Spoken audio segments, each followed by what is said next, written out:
Bueno, vamos a seguir con el tema.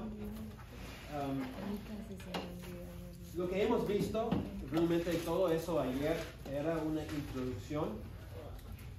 Y hoy tenemos dos aspectos que tengo que compartir, que también son más o menos una introducción.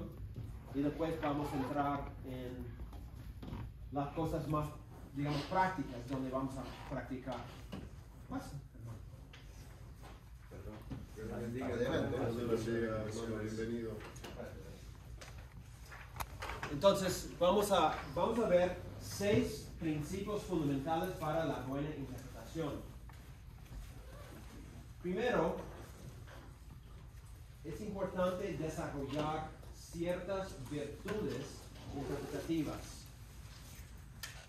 Nosotros entendemos, creo, el concepto de una virtud. Vemos a una persona y decimos, esa persona tiene muchas virtudes, ¿no? Es honesto, es sabio.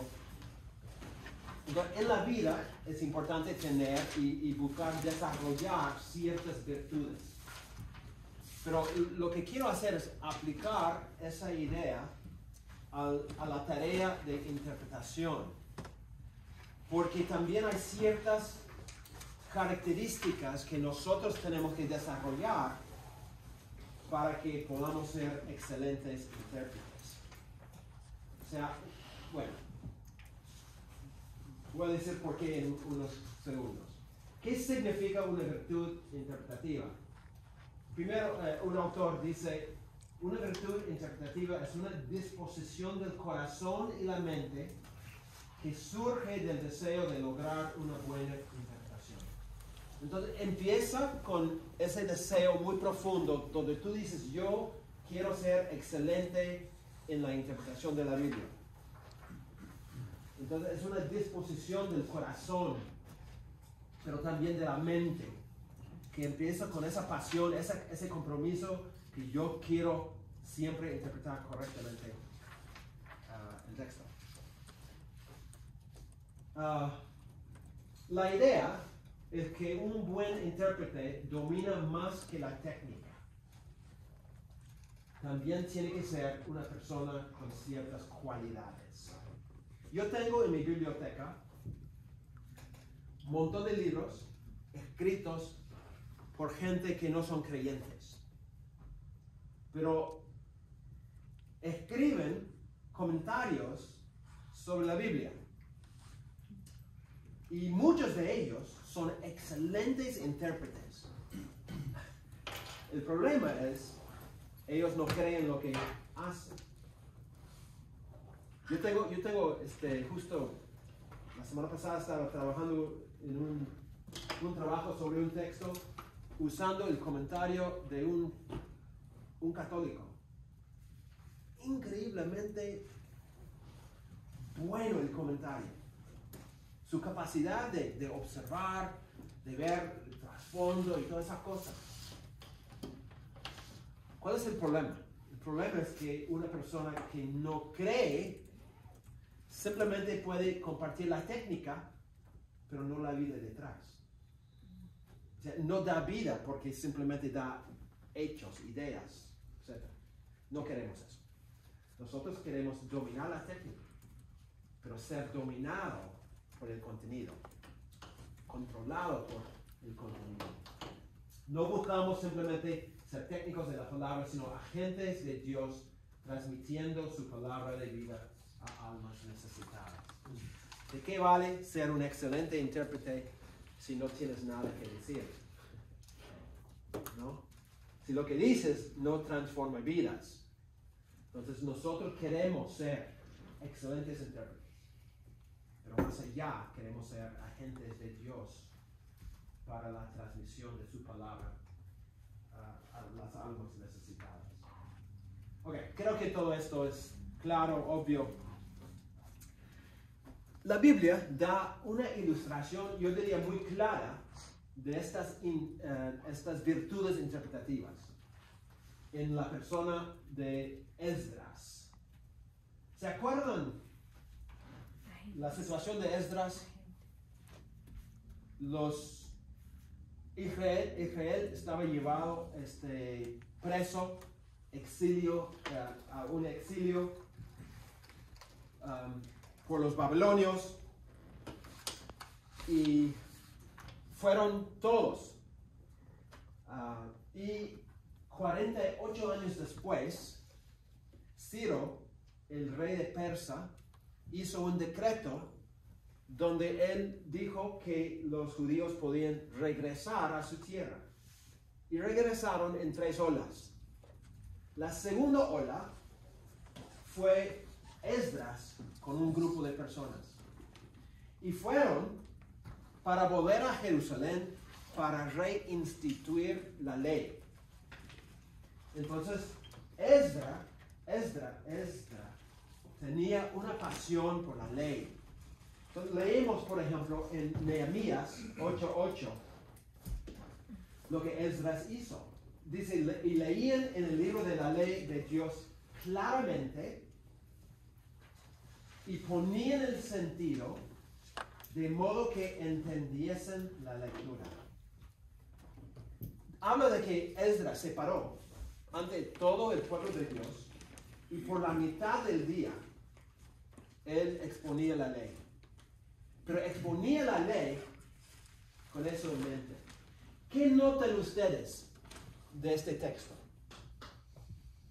De lo que hizo Esdras y los demás sacerdotes. Ponían el sentido. ¿Ok?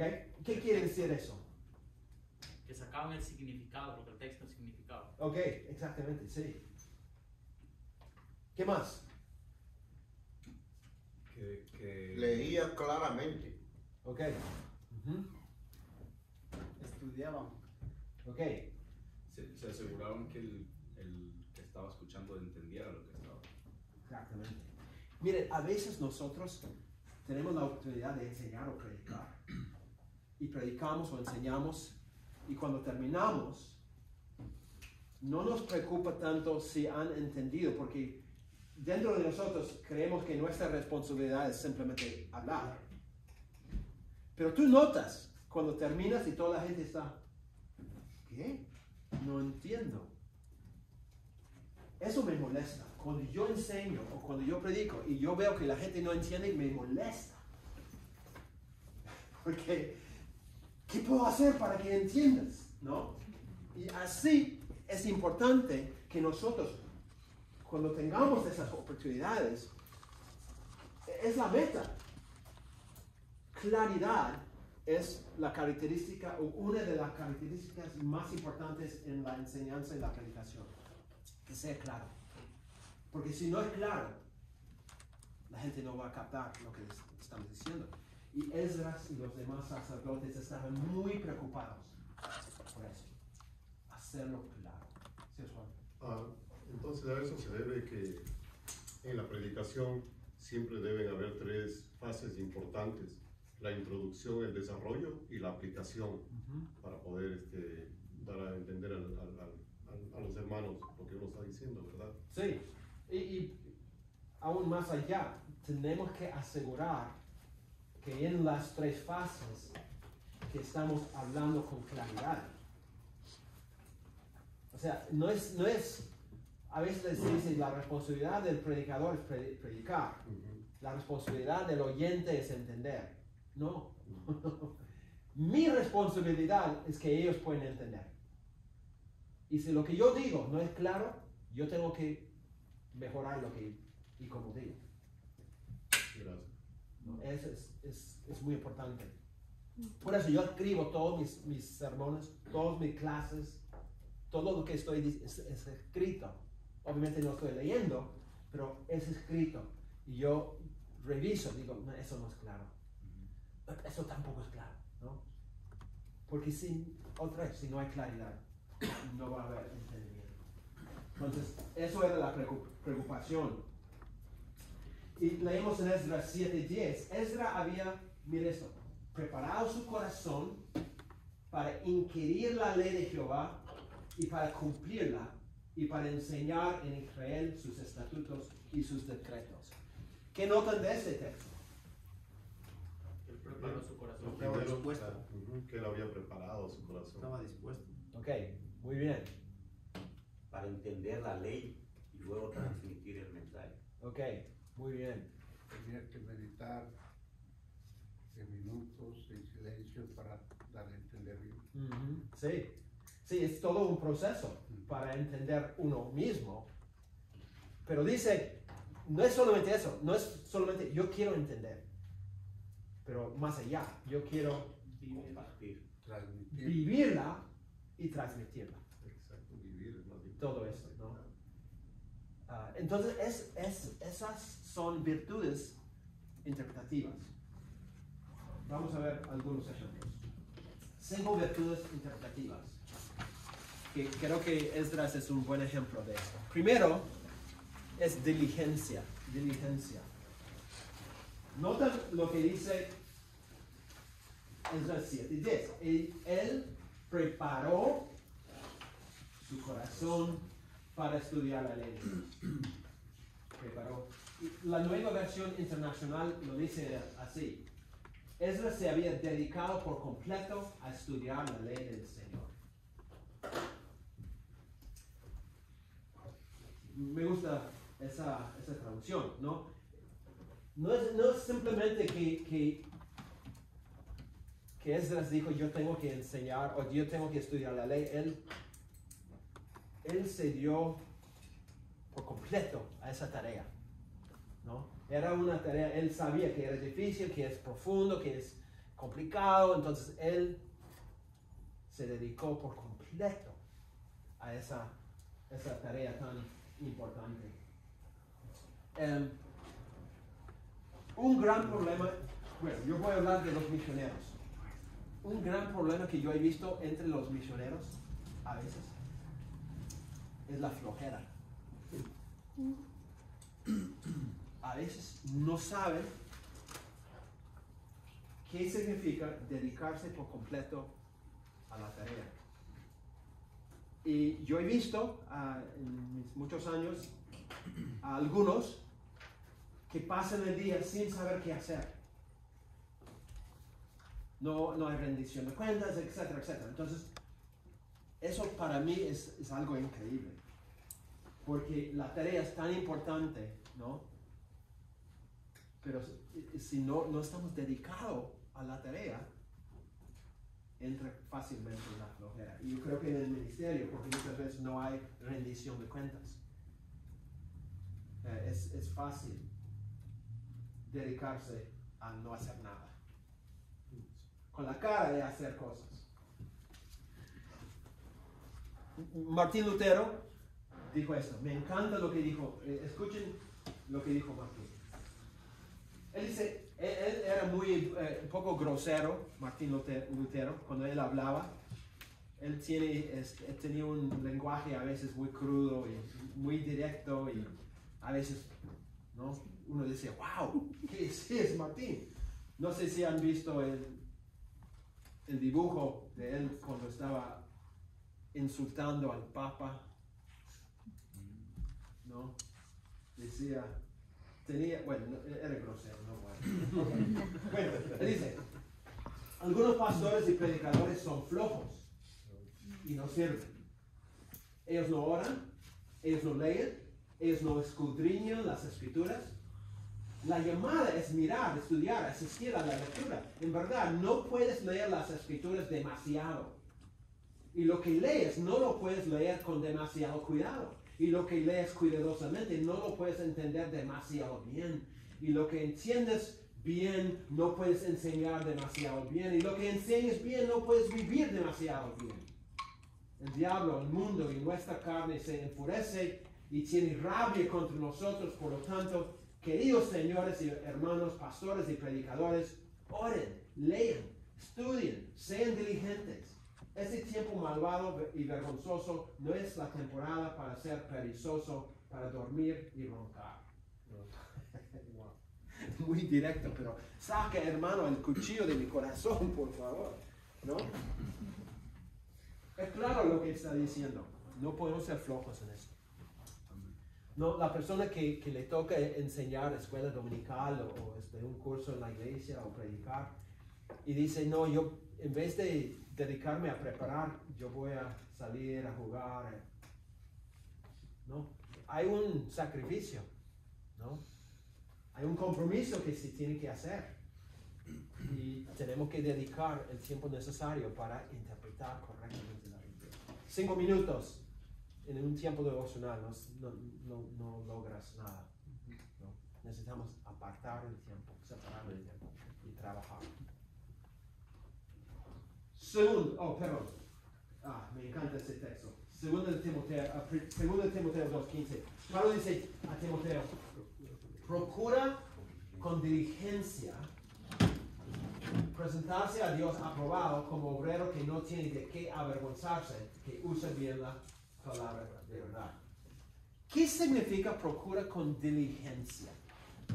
Cuando alguien dice que debemos procurarnos con diligencia, ¿pueden decir la misma cosa con otras palabras? ¿Qué quiere decir? Con dedicación. Ok, con dedicación. Muy Dedicar bien. el tiempo. Con esmero. Ok, muy bien. En santidad. Ok, bueno, diría, es importante.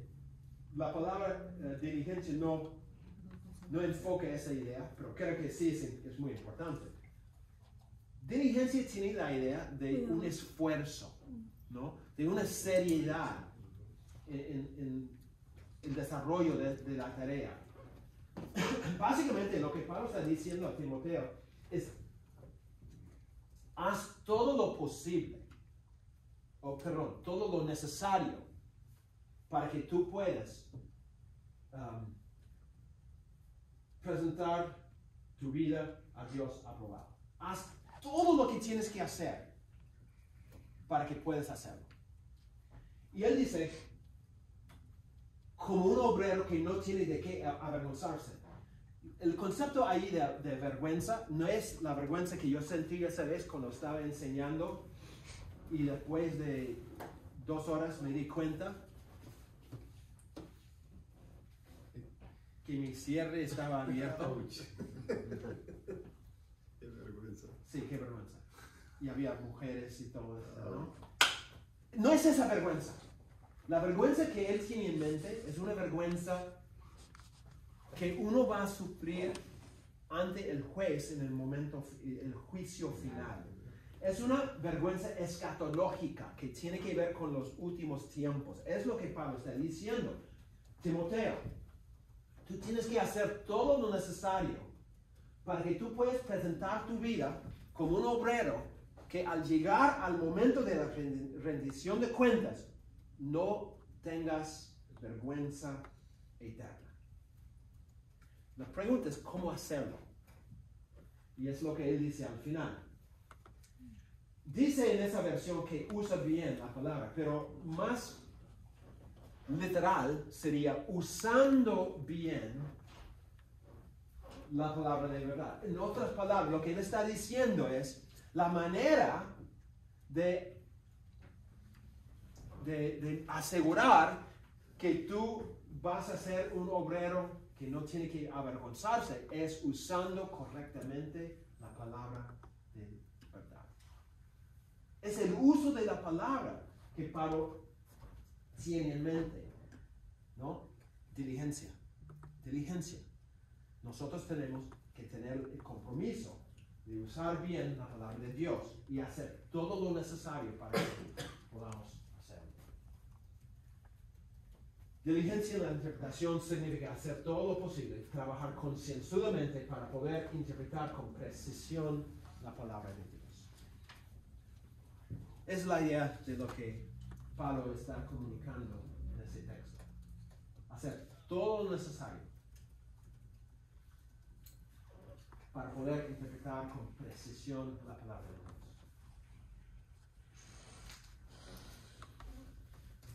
Ok, vamos al número 2. Número 2.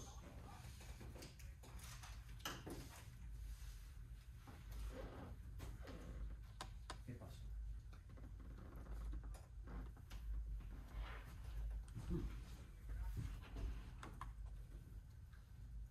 Congelado.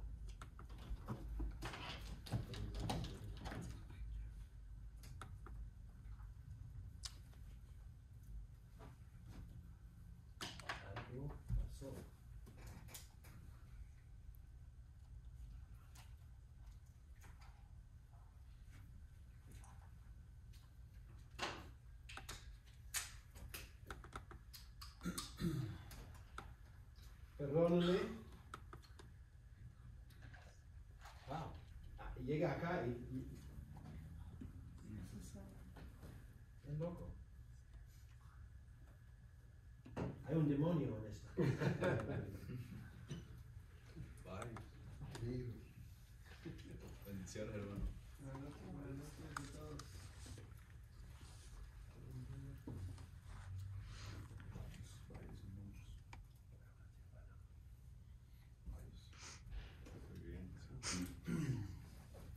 Puro gentil.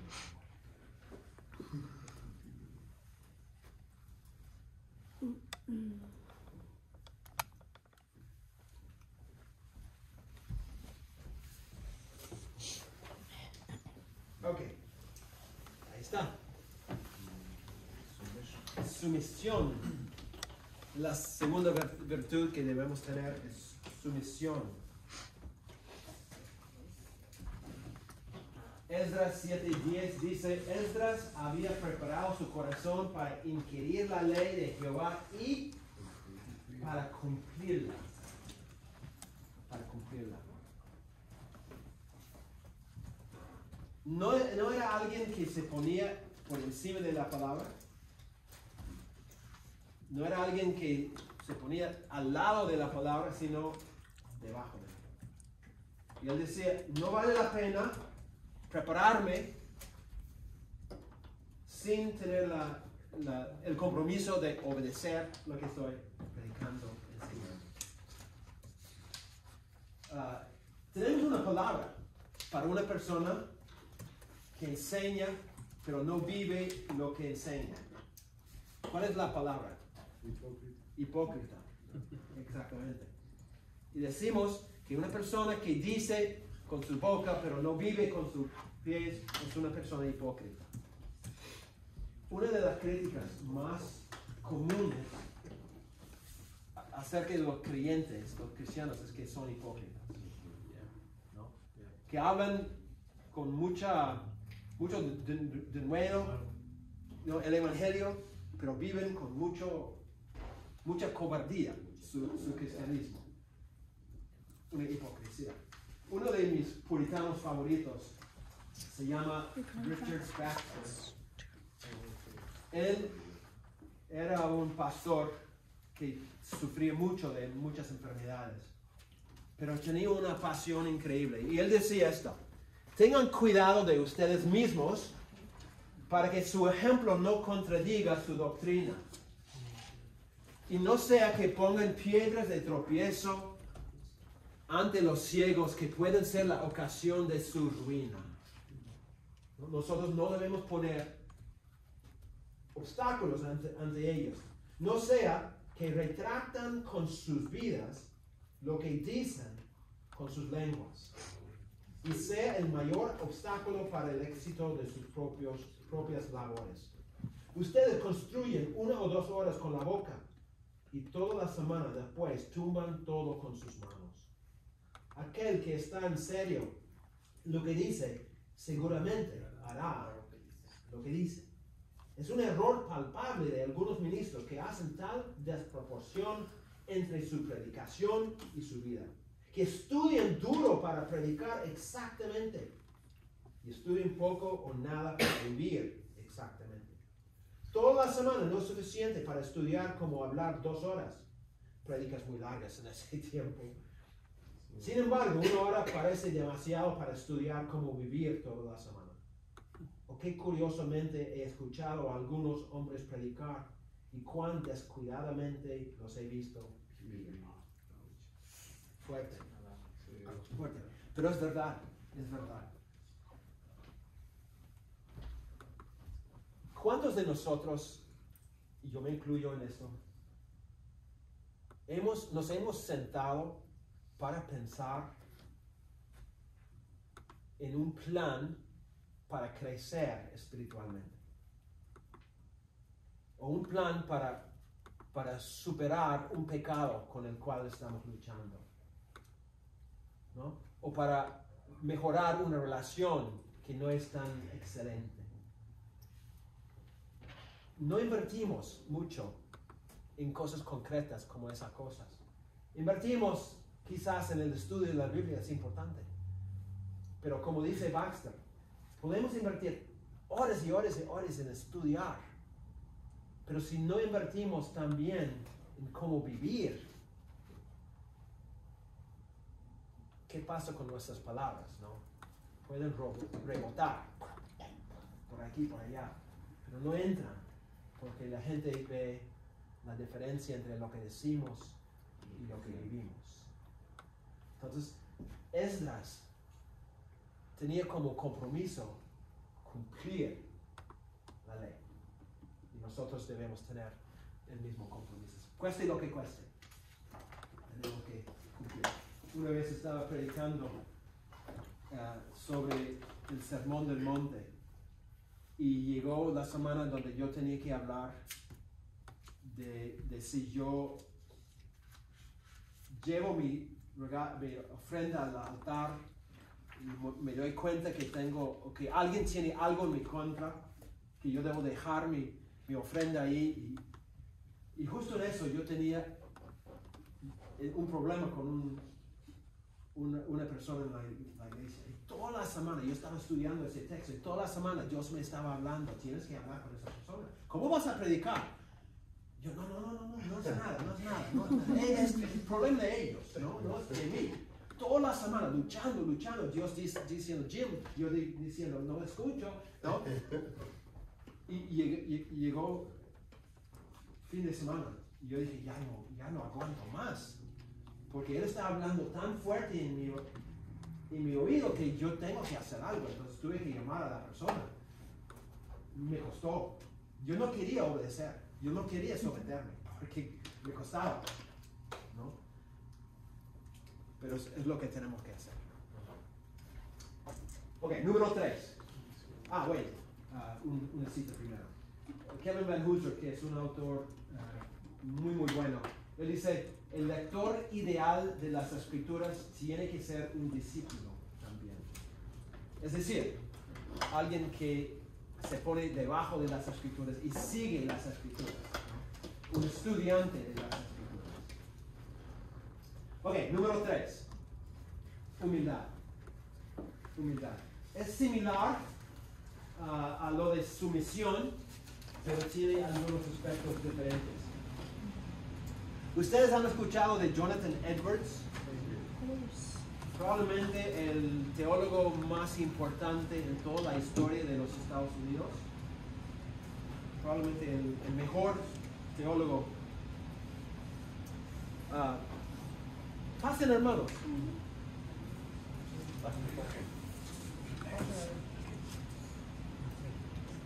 Jonathan Edwards dijo esto. ¿Otra persona quiere leerlo?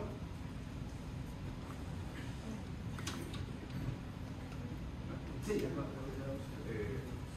la primera y la peor causa de errores que abundan en nuestros días es el orgullo espiritual.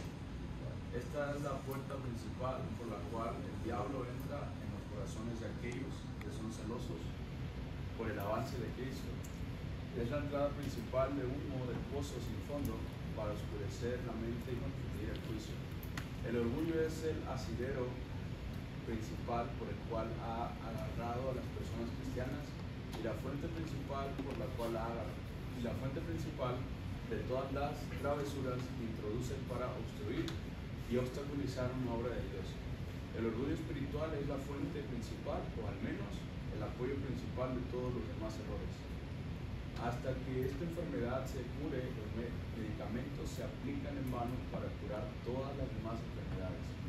Es por el orgullo espiritual que la mente se defiende y se justifica en otros errores y se defiende contra la luz mediante la cual podría ser corregida y reclamada. El hombre espiritualmente orgulloso piensa que ya está lleno de luz y siente que no necesita instrucción, por lo que está listo para ignorar su oferta. Por otro lado, la persona humilde es como un niño pequeño que fácilmente recibe instrucción. Él es cauteloso en su estimación de sí mismo, sensible a la probabilidad de que se desvíe. Entonces, Edwards dice que el orgullo espiritual es el problema principal que afecta a muchos creyentes. ¿Cuál es la diferencia entre una persona humilde y una persona orgullosa cuando se trata de la interpretación de las escrituras? El humilde se deja guiar por el Espíritu Santo para poder interpretar la palabra.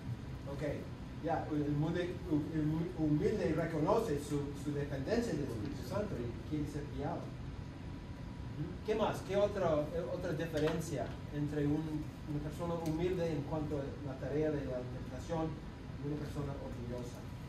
La persona orgullosa piensa que sabe más. Ok, probablemente piensa que sabe todo. Sí. El orgulloso es arrogante, como él. Exactamente, sí. El orgulloso no acepta sus errores. Porque cree que siempre tiene la Que razón. tiene la razón. Sí. Como usted estaba diciendo que yo le decía que hable con él y que no quería, había un orgullo. Sí, exactamente, había orgullo en mí. Todavía hay. Es una lucha, sí. También podría ser que el orgulloso es el que piensa que está encima de la palabra. Sí, controla la palabra, controla lo que se dice. Hay mucho orgullo en el ministerio. Porque es increíble. Ustedes han venido a aprender este tema, ¿no? Y yo vengo como el profesor. Entonces, ustedes podrían verme como él es el experto, ¿no? Entonces, yo, entre comillas, como experto, entonces yo puedo tener cierto control sobre ustedes. Y en la predicación, una persona dice, yo estoy predicando palabra de Dios. Toda la gente, ¿no? Y yo puedo en algunos momentos tener la gente en mi mano. Yo puedo guiarlos hacia acá, hacia allá. Yo puedo decir cosas que van a impresionar. Es un lugar donde el orgullo entra porque hay poder, porque hay autoridad. Es recontra peligroso. Por eso Santiago dice, no todos deben querer ser maestros, porque hay un gran peligro, ¿no? En eso, y necesitamos la humildad. Todos los días debemos orar que Dios nos haga humildes. Todos los días, porque es una gran tentación cuando uno está en el ministerio. 3 elementos de la humildad en cuanto a la interpretación. Primero, tenemos que estar capaces de reconocer nuestros propios prejuicios y rechazarlos. Yo tengo que reconocer que yo tengo prejuicios y estos prejuicios afectan como yo leo la Biblia. Entonces yo tengo que realmente reconocer eso y pedir que Dios me ayude, ¿no? En eso. Segundo, estamos abiertos a aprender del texto y de otros que han estudiado el texto.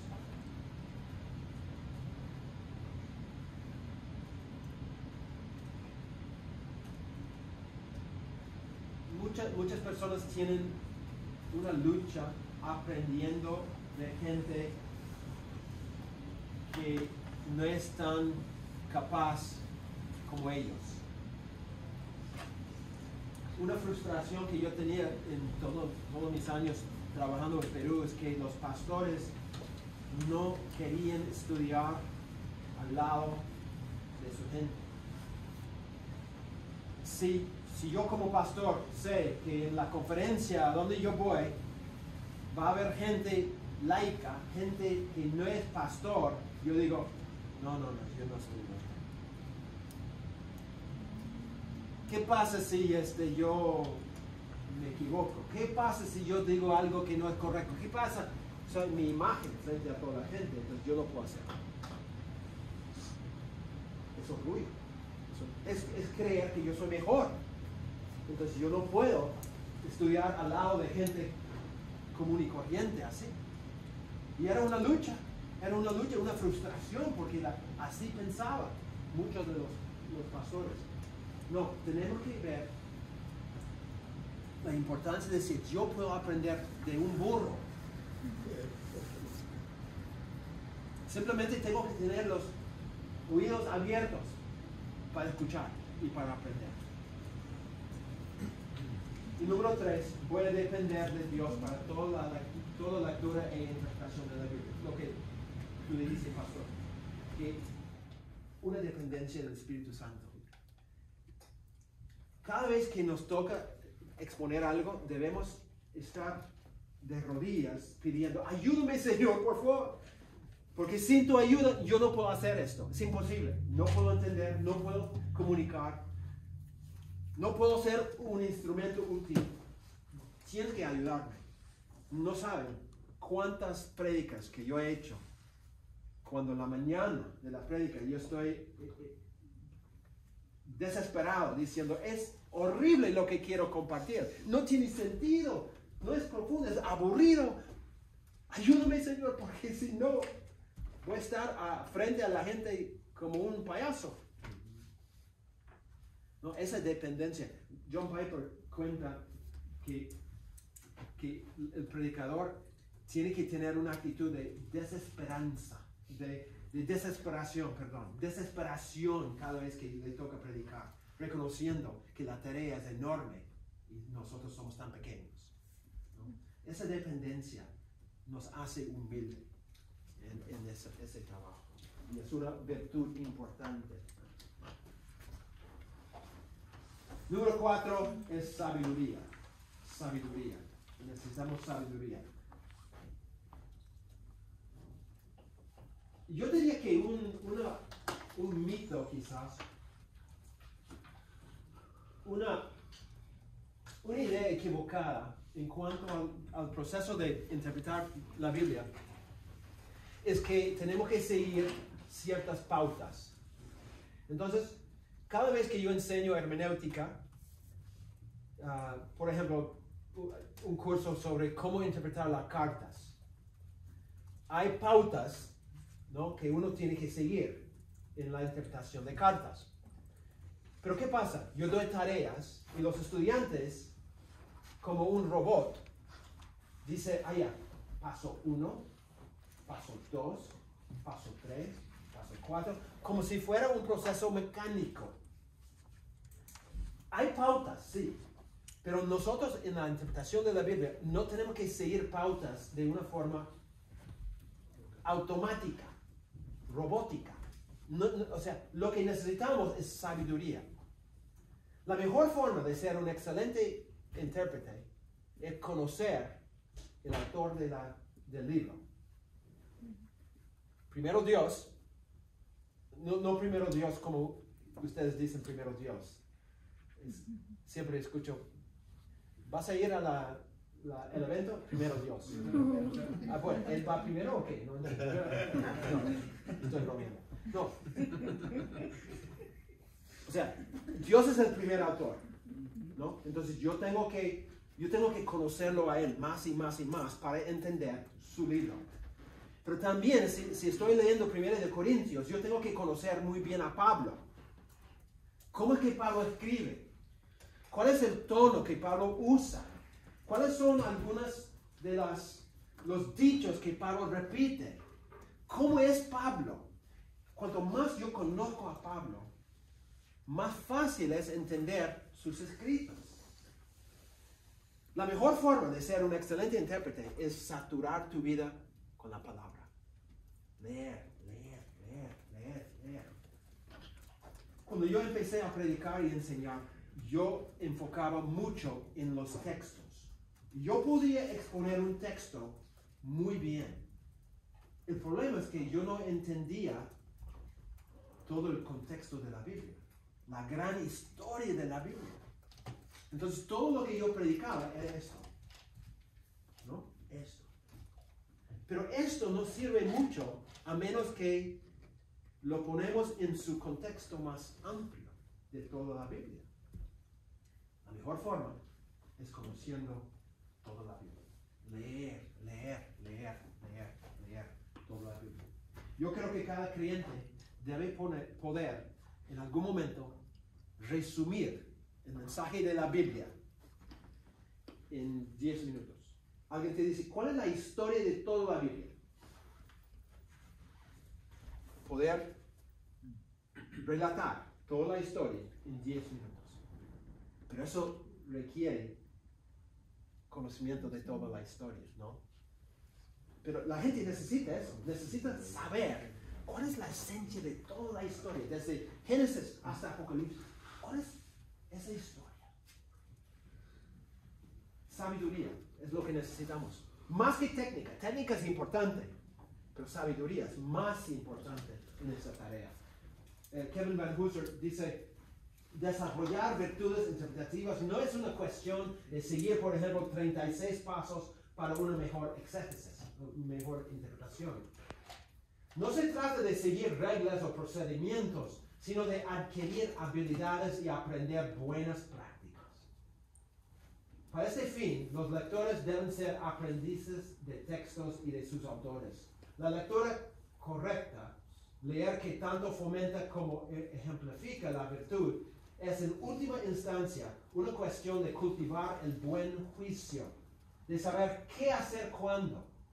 Esto es tanto una tarea espiritual como una tarea intelectual e interpretativa.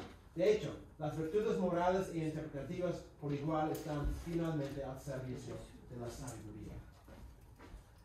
Por ejemplo, para dar algunos ejemplos muy concretos, cuanto más yo entiendo cómo la poesía bíblica funciona, mejor voy a ser como intérprete de los salmos y la poesía de los profetas, etc. Cuanto más yo entiendo cómo funcionaban las parábolas, mejor intérprete de las parábolas voy a ser. No se trata tanto de seguir paso A, B, C, D, sino se trata mucho más de realmente entender, ¿no?, todo lo que es una parábola y cómo se expresa la verdad a través de la parábola. La persona que es excelente en contar historias va a entender mejor las narrativas que una persona que no. Entonces la idea es aprender los pasos, pero no pensar que yo tengo que A, B, C, ¿no?, como un robot, sino tener la sabiduría de entender, de aplicar en el momento preciso las distintas pautas, reglas, etc. Es más un asunto es un arte más que una ciencia, la interpretación, es un arte. ¿Entienden lo que estoy tratando de decir? No estoy seguro de lo que estoy tratando de decir.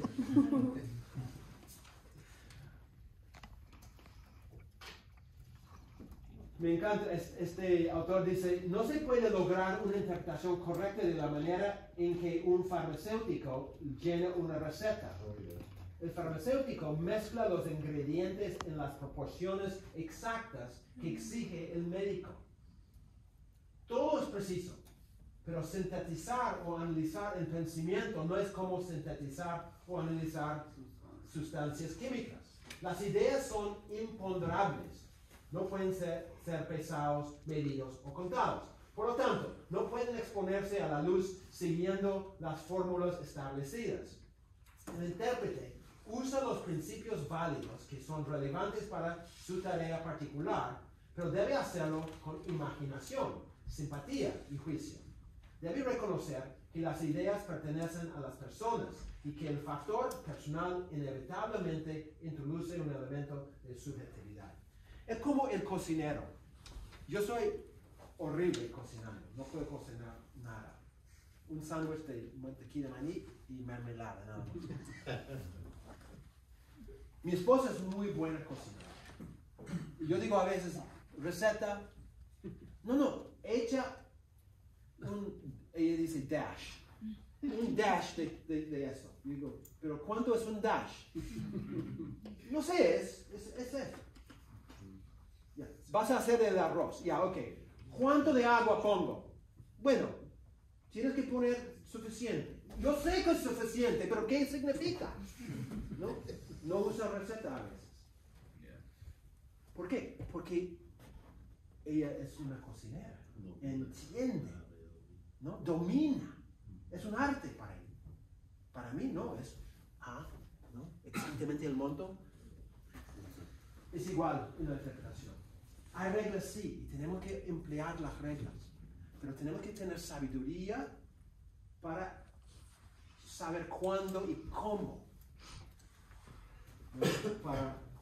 para que sea un arte más que una ciencia. Ok, número 5, el último, respeto. El respeto va en dos direcciones. El respeto hacia el autor, que es Dios, reconociendo que este libro no es cualquier libro, es su santa palabra.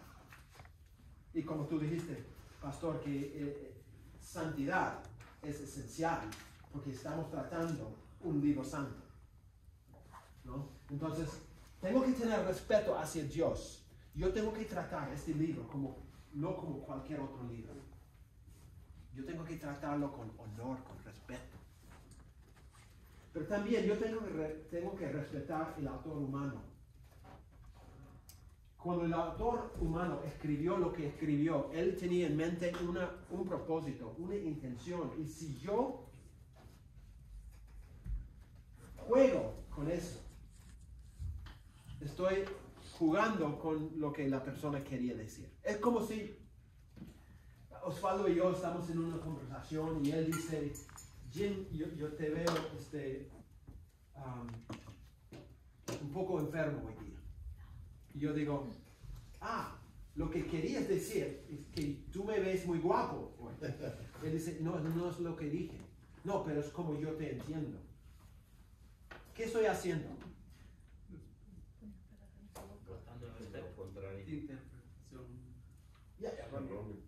Yo estoy interpretando para que me favorezca a mí, ¿no?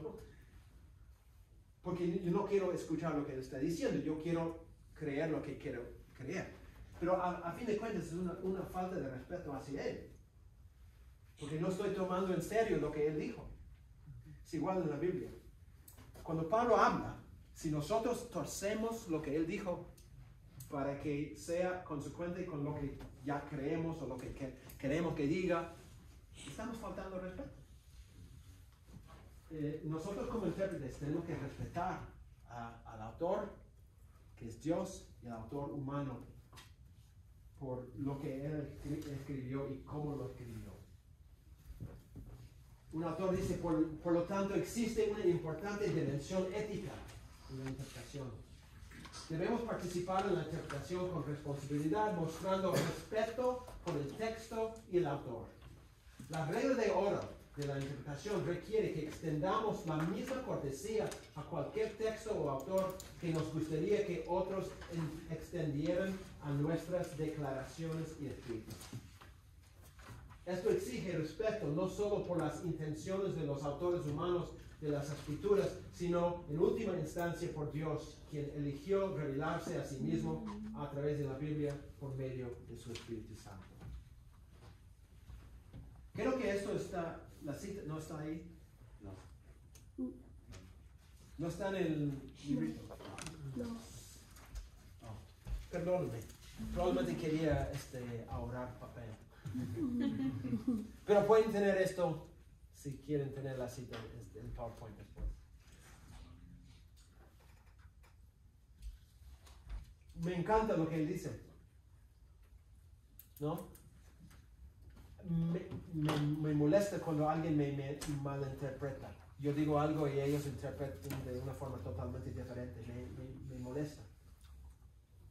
Pero su punto es, Pablo se molesta también. Y peor todavía Dios, cuando no interpretamos correctamente, cuando no mostramos el mismo respeto hacia ellos. Ok. ¿Alguna pregunta, comentario o queja sobre ese punto?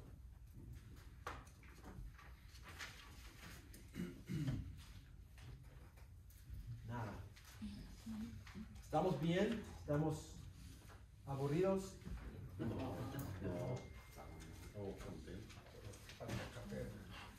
Ok. Número 2. 6 principios. Número 2. Es importante entender la meta de la interpretación. Tenemos que entender la meta de la interpretación. Cuando nosotros abrimos la Biblia, ¿qué es lo que buscamos encontrar? La primera cosa, abrimos el texto, ¿qué buscamos? ¿Qué queremos lograr?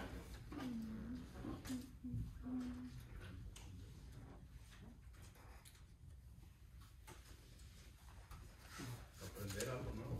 ¿Ok? Aprender algo nuevo. ¿Qué más?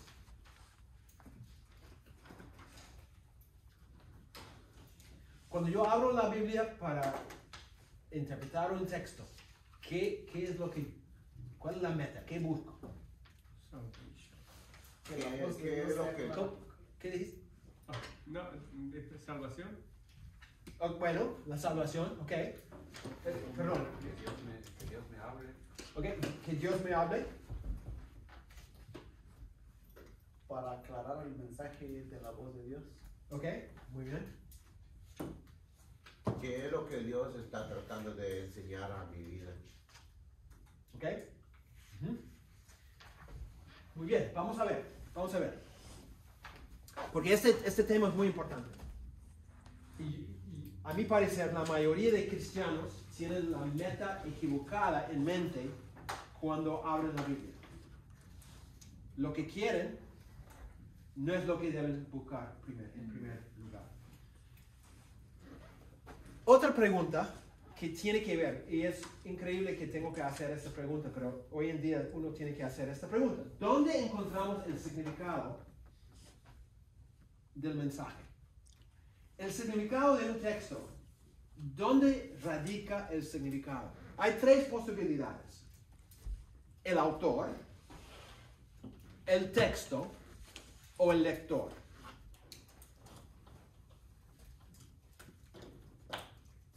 Ahora, déjenme explicar. Por un montón de años, probablemente hasta 1900, más o menos, toda la gente estaba de acuerdo dónde se encuentra el significado. Todo el mundo, hasta los no creyentes, estaban de acuerdo que se encuentra el significado en la mente o en la vida o en el trabajo del autor. El cristianismo clásico decía siempre que el autor que escribió el texto es el que determina el significado del texto. Nadie preguntaba o dudaba eso, nadie cuestionaba eso. Por casi 1800 y pico de años, nadie cuestionaba, o pocos cuestionaban eso. Todos estaban de acuerdo que era lo que el autor intentó decir. Pero ¿qué pasó?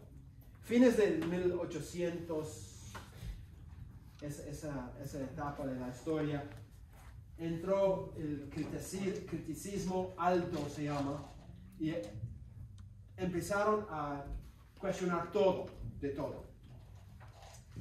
Después, más o menos llegando a 1940 hasta 1960, surgió una nueva idea que se llama el nuevo criticismo. El nuevo criticismo decía que un texto literario como la Biblia, un texto de la Biblia, es una unidad autónoma de significado. O sea, el texto tenía su propia vida. No importa quién es el autor, su trasfondo, sus intenciones, tampoco importa el contexto histórico, cultural, nada de eso. Solo tienes tu Biblia acá, solo tienes que sacar un texto, poner el texto acá, el texto tiene su propia vida. Es lo que ellos decían. Entonces, No tiene que ser explicada en términos de la personalidad o biografía de su autor o en términos de factores históricos y sociales. Entonces, el autor para ellos no existía. Lo que era importante eran las calidades, las características del mismo texto. Era como una obra de arte. Mire este texto. Vamos a entender este texto como texto. La tercera respuesta es la respuesta de hoy. La respuesta de hoy es por la posmodernidad. Han escuchado, me imagino, de la posmodernidad. Es la filosofía más prevalente en el mundo hoy. La gran porcentaje de personas que viven hoy en día han sido radicalmente influenciadas por la posmodernidad. Solo tienes que ir a un estudio bíblico en las iglesias, donde todos los hermanos en un grupo pequeño se sienten en un círculo y el líder dice, vamos a estudiar hoy Juan 1, 1 al 8. Oh, excelente. Todos abren su Biblia y dice, Francisco, dime, ¿qué significa para ti este texto? Y Francisco dice, hoy para mí este texto significa A, B y C. Y Zafira dice, uy, qué lindo, pero para mí significa B, C y D.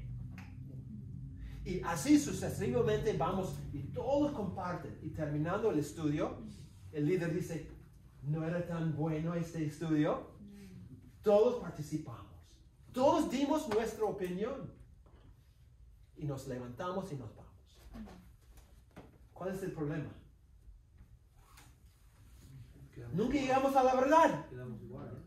La verdad es lo que tú crees que es la verdad. Y cada uno tiene su verdad.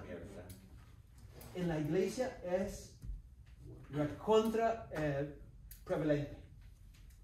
No digo que no debemos tener estudios, debemos, pero no de esa forma. ¿Todos deben participar? Sí, pero no con el fin de decir, ya, participar es el fin en sí, no es así. La posmodernidad decía que el lector crea un significado a través de un encuentro con el texto. El texto no tiene un significado dentro de ello, sino el lector produce un significado, por ende el lector es el factor determinante en la interpretación. Los de la posmodernidad dijeron que el autor murió. Cuando él escribió la última palabra en su texto y puso el punto al final, murió. Perdió control del texto. Ahora, ¿quién tiene control? El lector. Para los de la posmodernidad, el texto es como un parque de diversiones, donde todos nosotros vamos para crear diversidad. Diversión. Para crear significado. Para ellos, el lector tiene la responsabilidad y la libertad de crear significado de un texto. Nosotros podemos decir eso es una tontería, y es una tontería, pero es la filosofía más prevalente en el mundo hoy. Todos creen eso. La gente nueva que llega a la iglesia, así creen ellos. Porque es la filosofía más prevalente hoy en día. Entonces hay tres opciones. ¿Cuál es la respuesta entonces? ¿Dónde radica el significado? ¿En el autor, el texto o el lector? En el texto. Pero dijimos que en el texto, el nuevo criticismo dice que el texto es una entidad autónoma, que no tenemos que preocuparnos por el autor, no tenemos que preocuparnos por el contexto histórico, simplemente el texto.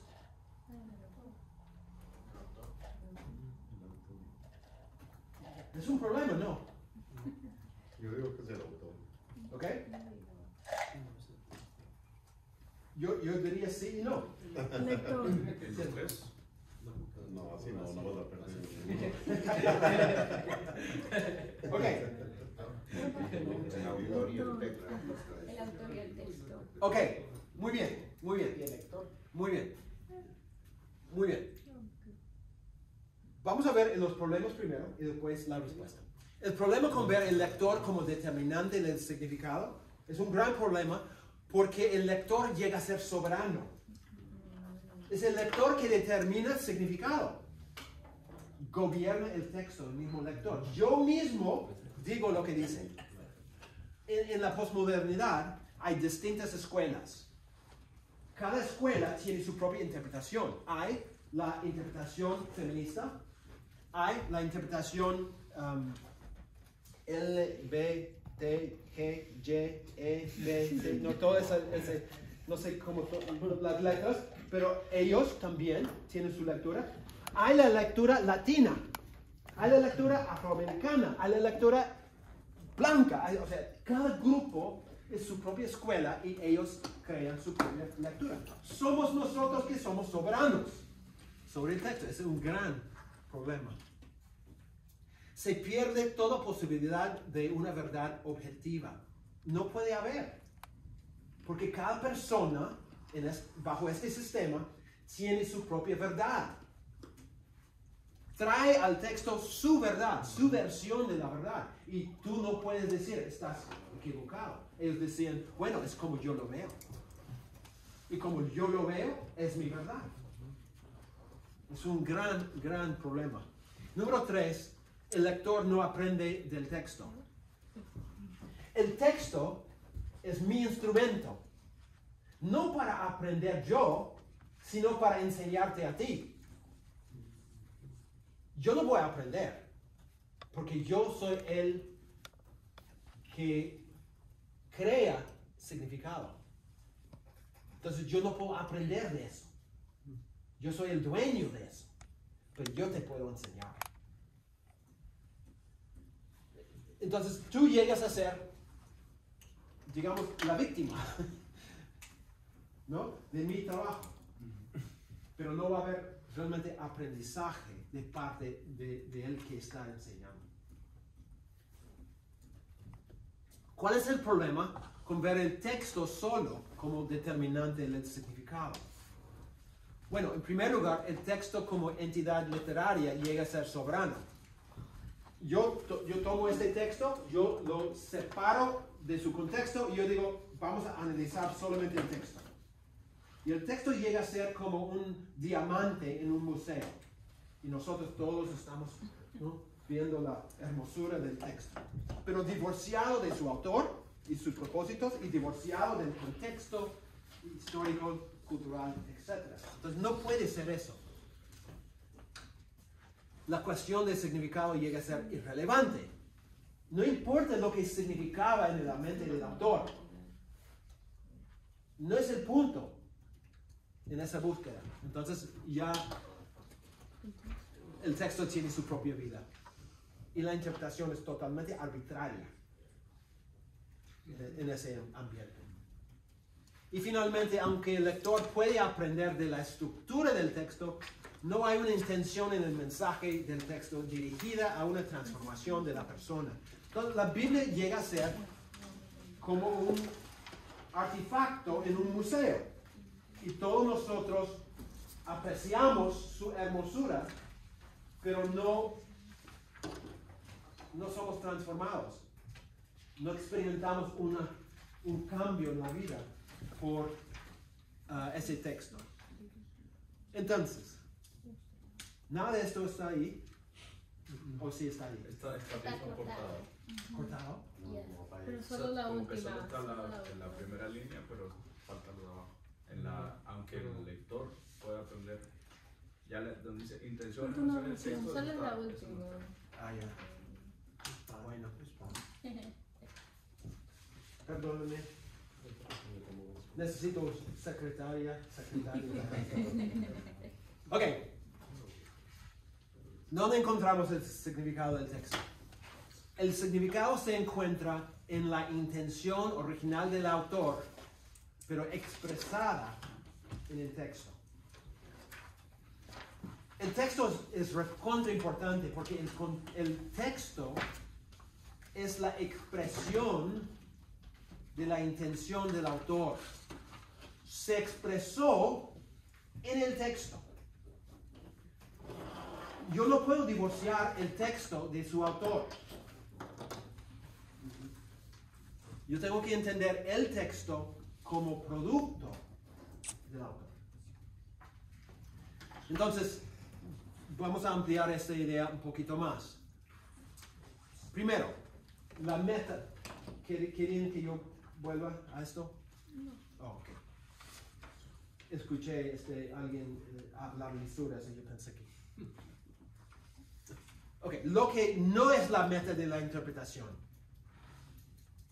Primero, la meta no es comprender el estado mental o psicológico del autor. Pablo no está acá. Yo no puedo analizar su estado mental o psicológico. ¿No? Entonces, a veces escuchas una prédica y decía, Pablo era así. ¿Cómo sabes? O sea, eso no es el punto de analizar el personaje de Pablo. No es la meta, ¿no? Segundo, la meta no es entender las motivaciones del autor. ¿Por qué? Porque solamente estamos especulando. A veces las motivaciones están escritas. En ese evento sí podemos decir esa era su motivación. 3. La meta no es pasar por alto el autor y buscar encontrar algo relevante o bonito para mi vida. Escuchen muy bien, porque este es el error principal de todos los cristianos. No vamos a la Biblia para, en primer lugar, encontrar algo bonito para nosotros. ¿Podemos encontrar algo bonito para nosotros? Sí, pero no es la primera tarea. Es la última tarea. La primera tarea es yo tengo que entender algo del autor y lo que él está comunicando para poder decir hay algo bonito para mí. Cuando tú abres la Biblia, la primera cosa no puede ser aplicación. No puede ser qué es lo que Dios quiere decirme a mí. Eso viene, es muy importante, pero viene después. Por eso, en las predicaciones, si tú eres un predicador o un maestro o maestra, no puedes leer el texto e inmediatamente aplicar el texto. Es un gran pecado. Tienes que ir primero a interpretación, explicando qué dice el texto, cuál es el propósito del texto. Después puedes decir, ahora, ¿cómo aplicamos? No puedes aplicar algo que no has entendido. Entonces tenemos que empezar ahí. Número 4, la meta no es encontrar lo que me parece a mí o lo que me enseñaron. ¿Cuál es entonces la meta precisa de la interpretación? Bueno, se basa en 4 convicciones y después voy a decir cuáles. 4 convicciones muy importantes. Primero, que cuando el autor escribió su texto, él tenía en mente un propósito definido. Tú tienes que creer que Pablo, cuando escribe 1 Corintios, escribió 1 Corintios porque él tuvo en mente un propósito.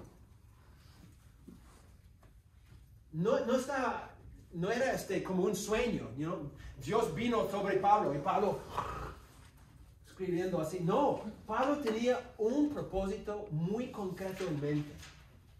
En 1 Corintios, el propósito de Pablo es responder al chisme o la noticia de la familia de Cloé y contestar las preguntas de la carta de los Corintios. Ellos enviaron una carta a Pablo y él varias veces dice, en cuanto a, porque ellos hicieron la pregunta. Ese es su propósito. Responder a las preguntas y responder al informe de Cloé. Es claro. Cada libro hay un propósito. El autor escribió porque tenía en mente un propósito. Segunda convicción. que el texto que se escribió es una expresión adecuada de ese propósito. ¿Por qué digo eso? ¿Cuál es la doctrina sobre la cual estoy construyendo este segundo punto?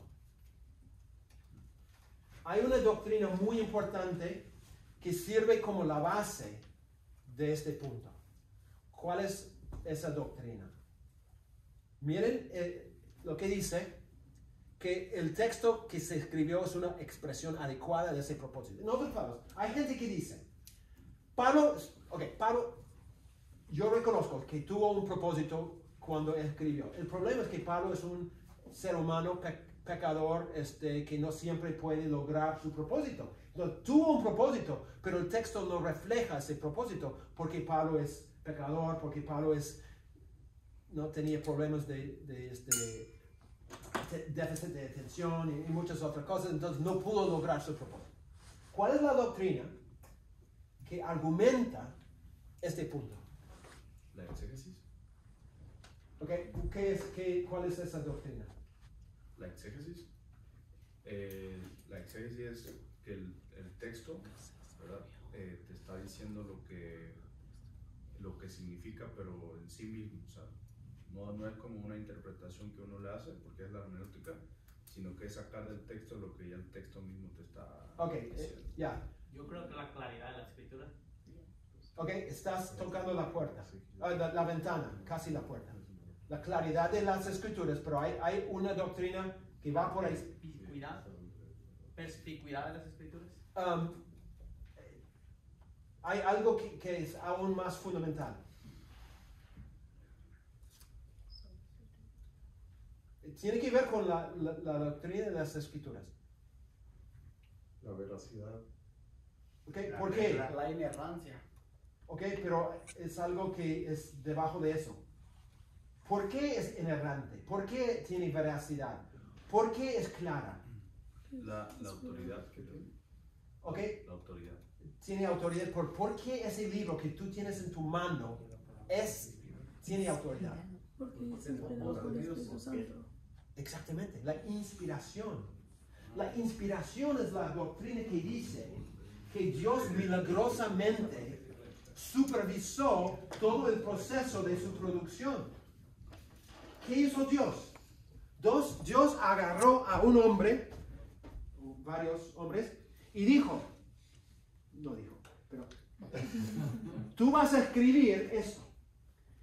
Por ejemplo, Pablo, cuando él escribe 1 Corintios, Pablo escribe con una total libertad. No es que Dios dijo, sí, Dios pues, no. Él con completa libertad escribió exactamente lo que él quería escribir. Pero ¿cuál es el milagro? Dios estaba detrás, guiando a Pablo por su Espíritu Santo para que él escribiera exactamente lo que Dios quería que él escribiera. Aunque Pablo con toda libertad escribió según su personalidad, su vocabulario, su estilo, sus propósitos. Pero al final de cuentas, los dos propósitos se unieron en un solo propósito. Es el milagro de la inspiración, que Dios supervisó todo el proceso para que el producto final sea verdaderamente palabra de Dios.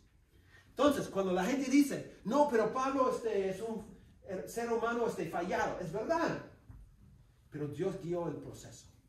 Entonces, lo que Pablo quiso hacer, él hizo, porque Dios aseguró el producto final.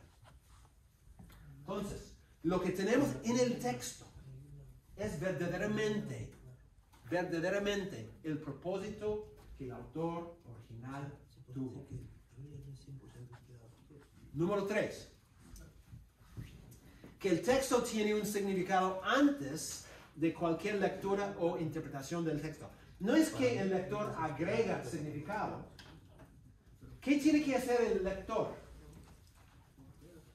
No crea significado. ¿Qué hace? Busca el significado. ¿Ok? Busca, descubre. Nuestro trabajo es descubrir el significado del texto. El significado está ahí, pero tenemos que descubrirlo. No creamos significado, no inventamos, no agregamos significado. Está en el texto, porque el autor escribió con un propósito y el texto refleja ese propósito. Nosotros simplemente tenemos que descubrir cuál es ese propósito que él tenía en mente.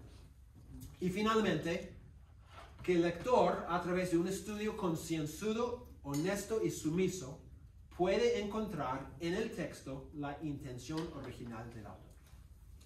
Un argumento de mucha gente es que no, porque Pablo murió. Tú no puedes encontrar su intención. Mi respuesta es sí, puedo encontrar. ¿Por qué? Su propósito está en el texto. Por eso no podemos matar al autor. Necesitamos de Pablo. Porque es Pablo que tuvo la intención, el propósito. Y yo tengo que encontrar lo que él quiso decir en el texto. Y podemos hacerlo. Es todo un proceso, ¿no? Yo leo el texto y no entiendo. Vuelvo a leer y entiendo quizás un poquito más. Y vuelvo a leer y vuelvo. Es todo un proceso, ¿no? Un proceso de acercarnos a la intención original. Que toma tiempo, esfuerzo, etc. Ok, entonces, ¿cuál es la meta de la interpretación? La meta final es glorificar a Dios siendo transformados por el texto que estamos estudiando. Es la meta final. ¿Por qué? Porque el estudio de la Biblia no es simplemente para informar, sino para transformar. Entonces yo leo la Biblia con la idea de que yo quiero que Dios me cambie, que me transforme. Siempre tengo que tener eso en mente. No es llena mi mente, Señor, sino es cambia mi corazón, Señor. Pero la meta inmediata, cuando yo abro la Biblia, la primera meta que yo busco no es esto. Esa es la meta final. La meta inmediata es encontrar en el texto la intención original que el autor se propuso comunicar cuando él escribió a los lectores originales. Cada palabra es importante ahí. La intención original cuando él escribió a los lectores originales.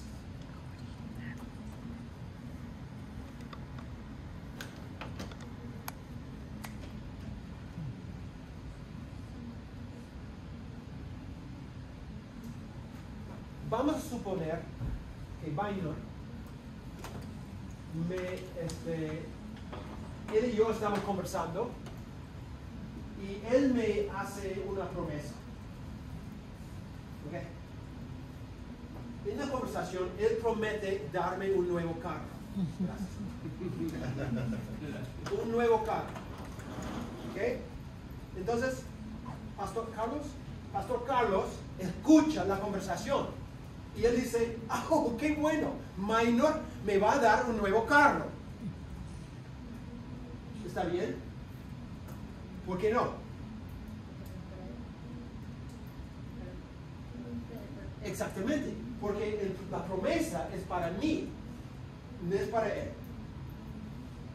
Entonces, nosotros como lectores, cuando leemos la Biblia, no podemos leer todo y decir, eso es para mí. Porque la Biblia no fue escrita a nosotros. Ningún libro de la Biblia, ningún verso de la Biblia fue escrito a nosotros. Fue escrito para nosotros, pero no a nosotros. Yo tengo que entender lo que el autor original quiso decir a ellos. Entonces, el pastor tiene que entender lo que Minor dijo a mí y por qué. Después, él podría quizás decir, ajá, yo encuentro una forma de poder conseguir un nuevo carro. Pero no es una promesa directa a él, es una promesa a mí. Y él puede aprender de esto. pero no es para él. Muchos cristianos abren la Biblia y ven una promesa y dicen, esa promesa, yo agarro esa promesa para mí. Yo digo, pero no es una promesa para ti, es una promesa para ellos. ¿Tiene aplicación para nosotros? Quizás. Yo tengo que entender qué es lo que el autor quiso decir a ellos para poder luego decir cómo aplico eso a mí. Por eso digo, la gente que dice, abre la Biblia, dame una palabra, Señor. O sea, yo entiendo, porque es la idea, es la meta última. Pero primero yo tengo que entender qué quiso decir en ese texto Dios a ellos, para poder apropiarme de esa promesa. Si lo hago directo, un montón de tonterías. Un montón de tonterías. No sé si se acuerdan del... ¿Cómo se llamaba ese librito? Ese hombre, la oración de Jabes. Oh, sí. ¿Se acuerdan? Algunos. Era un texto totalmente aislado en un libro que no tenía nada que ver con nada, pero se hizo mucha bulla. Escribieron libros, toda la gente pensaba, voy a ensanchar mi territorio. Y todos pensaban que iban a ser ricos y famosos y exitosos por esa promesa. Era una promesa, ni era una promesa, pero vamos a decir promesa, a un hombre en la Biblia, hace 2000 años, más, 3000 años, no tenía nada que ver con eso. Nada, cero. Es totalmente equivocado tratar de apropiarnos de una promesa que no es para nosotros. Tengo una pregunta referente a lo que usted está enseñando. Porque puede darse un punto quizá de confusión o de aplicación incorrecta. Y la pregunta viene en base a 2 de Timoteo capítulo 3, verso 16, en el que está diciendo que toda la escritura es inspirada por Dios y útil para enseñar, para redarguir, para corregir, para instruir en justicia, a fin de que el hombre de Dios sea enteramente preparado para toda buena obra. ¿Cómo aplicamos esto?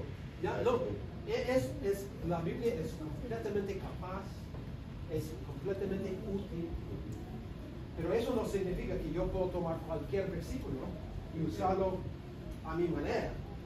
Yo tengo que entender qué es lo que el autor original quiso decir a los lectores originales. Entendiendo el punto, yo puedo aplicar ese punto. Pero yo no puedo aplicarlo antes de entenderlo. Porque es como el carro con Maina. Todos van a creer que esa promesa es para mí, entonces todos vamos a tener nuevo carro. ¿Qué vas a hacer? ¿Vas a tener que trabajar? Lo vamos a llevar a la bancarrota, ¿no? Sí. No estoy diciendo que la Biblia no es relevante para nosotros, es relevante, pero es relevante de una forma indirecta. Yo primero tengo que entender lo que el autor quiso decir a ellos. Después yo digo, entendiendo eso, ¿cómo lo aplico? ¿Alguna pregunta, duda sobre esto? Porque sí, puede parecer confuso. Sí, puede traer algo de confusión si uno no está claro y no entiende correctamente eso. Hay muchos creyentes que saltan este punto y van directamente a la aplicación y aplican cosas en una forma que es peligrosa. Es peligrosa. Por ejemplo, ¿no? ¿A qué hora vamos a...? Ok.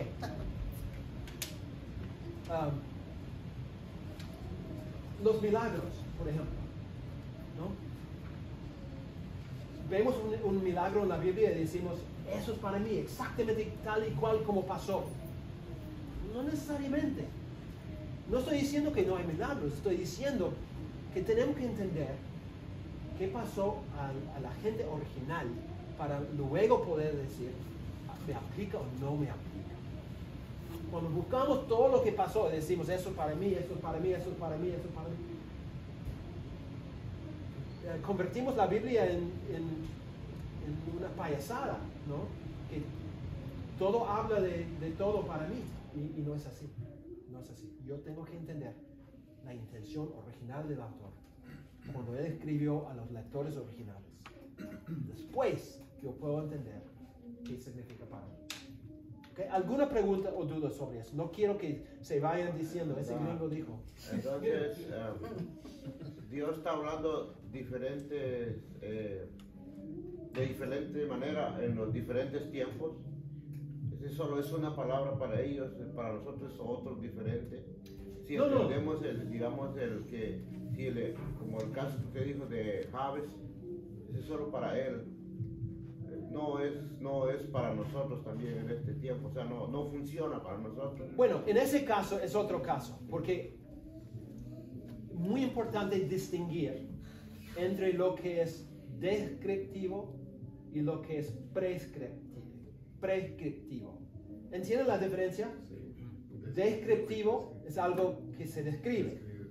Prescriptivo es algo que se exige, que tiene que ser. Un gran error en la interpretación es que muchos creyentes leen algo que es descriptivo y ellos creen que es prescriptivo. Entonces, Jesús se levantó temprano a orar y decimos, nosotros debemos levantarnos temprano a orar. David hizo tal cosa, nosotros debemos hacer la misma cosa. No. En todos esos textos, el autor está describiendo lo que ellos hicieron, no está exigiendo que nosotros lo hagamos. Si yo quiero levantarme temprano a orar, yo puedo, pero no es una exigencia. Entonces, lo de Javes es una descripción de lo que pasó con ese hombre, pero mucha gente lo apropia como si fuera una promesa para todos. Es una confusión. No estoy diciendo que hay una variedad de verdades. Estoy diciendo, para entender la verdad, yo tengo que entender lo que el autor quiso decir cuando él escribió lo que escribió. Si no, ¿cómo voy a aplicarlo correctamente? No puedo. Es el ejemplo del carro. Tú escuchando no puedes aplicar eso porque no entiendes cuál era el trato entre él y yo. Entonces, todos los libros de la Biblia, nosotros primero tenemos que entender qué quiso decir el autor cuando él escribió a los lectores originales. Y después podemos decir cómo aplicamos. ¿Okay? Es un asunto de orden, más que nada. Algo más referente a esto, porque es bueno aprovechar la enseñanza que nos está dando. Porque generalmente en el mundo evangélico se toman ciertos textos y ciertas partes de la Biblia para apoderarse de ellas y creer que eso es para uno o para decretar esto o aquello. Por ejemplo, quiero traer en la confesión de Pedro, cuando está hablando con Jesús y le está preguntando a Jesús, ¿y ustedes quiénes dicen que son? Y luego Pedro viene y dice, tú eres Jesús, el Hijo de Dios, el Cristo. Pero cuando llegamos a Mateo capítulo 16, verso 19, Jesús le dice, y a ti te daré las llaves del reino de los cielos, y todo lo que atares en la tierra será atado en los cielos, y todo lo que desatares en la tierra será desatado en los cielos. Y entonces, hablando en sentido general, mucha o casi toda la iglesia evangélica se ha apoderado de esto y dice, oh no, la palabra lo dice, que lo que yo ate o desate se va a dar así, porque así está la escritura. Pero entonces, habría que entender correctamente esto. Tenemos que entender, Cristo no está hablando a nosotros, está hablando a Pedro. Exactamente. ¿Por qué dice eso a Pedro? ¿Tenía en mente algo para todos los creyentes o tenía en mente algo para Pedro? No, estaba con Pedro hablando para Entonces, yo no puedo usar eso como una aplicación para mí cuando Cristo está hablando de él o a él por un propósito muy claro, ¿no? Específico y personal. Específico, sí, mejor, claro, sí, específico. Entonces, ese es mi punto. Cada texto tienes que hacer la pregunta. Solo una pregunta, basándome, perdón que le interrumpa, ¿verdad? Basándome en lo que el hermano está diciendo ahí. Entonces, si Jesucristo le está hablando a Pedro y aplica para Pedro,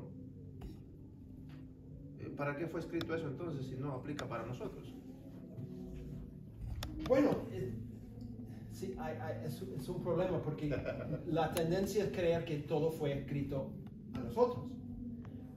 Eso es me beneficia porque yo entiendo qué es lo que Cristo estaba diciendo a Pedro y qué quiere decir para mí. No es que yo aplico, yo puedo desatar, ¿no? Pero eso nos va a llevar a un camino en ese texto. ¿Cuál era el punto de Cristo al decir eso de Pedro? ¿Qué significaba la confesión de Pedro y todo eso, ¿no? Para la historia de la iglesia. Tendríamos que entender todo ese asunto para entender cómo me aplica a mí. No es que me aplica a mí en el mismo sentido que se aplicó a Pedro, ¿no? No es así. Lamentablemente no es así. En ese texto está dando cierta autoridad a Pedro. Ahora, en Mateo 18 usa un texto similar para aplicar a la iglesia. Entonces, en ese sentido, la aplicación es más amplia, es para toda la iglesia. Pero en ese texto de Mateo 16 está hablando a Pedro en un momento preciso de la historia de la iglesia para Pedro. No todos los textos tienen aplicación para mí. Pablo dice a Timoteo, toma vino porque tienes problemas estomacales. No hay una aplicación. Yo digo, ajá, me está dando permiso para tomar vino. Bueno, no es pecado tomar vino, pero no es el punto de ese texto. Él está hablando a él. Dice en Filemón, ¿no? Prepárame una habitación. Yo no voy a mi casa y digo, debo preparar una habitación porque no es una palabra a mí. Y realmente no tiene aplicación para mí. Está hablando a él con un propósito. Estoy viendo. ¿Ustedes no saben cuando hay venado en la calle? No. Venado en la calle y la luz. ¿Y qué hace el venado? Y no se mueve. Es lo que estoy viendo. Así, hermano. Sí, porque pasa que estamos teniendo mucha. Entonces la pregunta es cómo aplicar el texto. Porque, por ejemplo, digamos, alguien está predicando y lee, según Timoteo 3, donde Pablo le está diciendo a Timoteo, pero persiste tú en lo que has aprendido. O sea, es a Timoteo. Sí. Entonces, alguien puede decir, bueno, pero se lo dijo a Timoteo. ¿Cómo? Ok, pero en ese texto podemos decir, mira, Timoteo, ¿qué representa? Timoteo es un siervo del Señor en medio de una lucha, ¿no? Está enfrentando gente que se ha ido de la iglesia, falsos maestros y todo. Entonces, nosotros, estando en la misma situación, esa exhortación de Pablo, ese ánimo que Pablo da a Timoteo puede aplicar a nosotros también. En medio de la misma situación, yo debo persistir, yo debo, ¿no?, seguir el mismo ejemplo, digamos. Entonces, sí tiene una aplicación, pero Pablo está hablando a Timoteo. Lo que yo tengo que hacer es entender qué quiso decir Pablo a él y por qué. Cuando hay una situación similar, yo puedo aplicarlo, ¿no? Porque Pablo está hablando a Timoteo, pero tiene relevancia para todos los siervos de Dios en la misma situación. Gracias. Entonces, yo tengo en mi... No vamos a llegar a este punto. Todo un capítulo sobre la aplicación y lo que se llama la contextualización. Cómo contextualizamos los textos de la Biblia a nuestra realidad. Pero no vamos a llegar a ese punto en este curso. Y obviamente podemos descontextualizar también. Sí. Claro. Sí, sí. Por ejemplo, en 1 Corintios 11, creo que mencioné esto la primera noche. Ayer. Parece hace unos meses. No, las mujeres, Pablo habla de velarse, ¿no?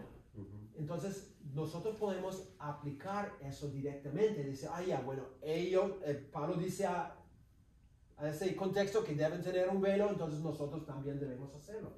Yo diría que es una aplicación incorrecta. No es correcta. Tenemos que entender por qué Pablo da ese orden? ¿Qué significaba en ese entonces? ¿Qué quiso decir él a ellas? Y cómo aplica en nuestra realidad. Hay un principio detrás. Y es el principio que es importante. Entonces, otra vez, el punto no es controversial. Suena controversial, pero el punto no es controversial. Que yo tengo que entender lo que el autor quiso decir a los lectores originales para poder entender cómo aplicarlo a mi vida. Eso no es nada controversial. Es complicado, pero no debe ser controversial para nosotros. Estoy viendo algunas caras que es tiempo para comer, creo. Sí, porque ese texto de Pablo a Timoteo, cuando usa cuando le dice que debe consumir un poco de vino, yo he escuchado de muchos que como usted dijo, le dijo a Timoteo porque tenía problemas estomacales. Entonces, ya la generación de hoy utiliza, Pablo le dijo a Timoteo que sí puede tomar vino, de tal manera que yo, si salimos en un grupo, vamos a un restaurante, puedo tomar vino también, pero entonces está descontextualizado porque la persona no tiene daño en el estómago. Sí. Entonces no se puede apoyar uno en eso, y otros lo toman como libertad para empezar a beber vino. Entonces en ese punto se está descontextualizando lo que Pablo estaba enseñando a Timoteo. Sí, ese texto no es para apoyar mi deseo de tomar vino.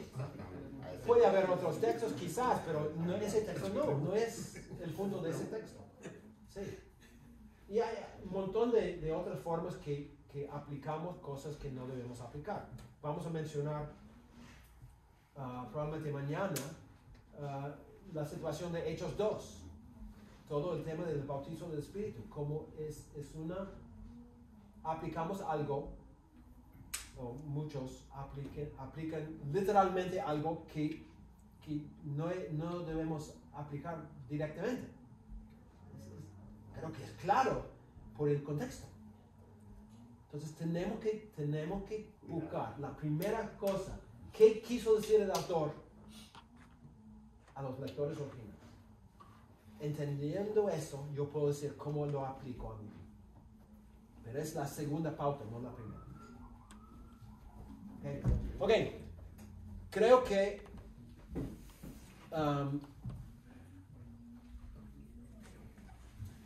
vamos a tomar un break para. Sí, yo creo que ya todos necesitan. Gracias.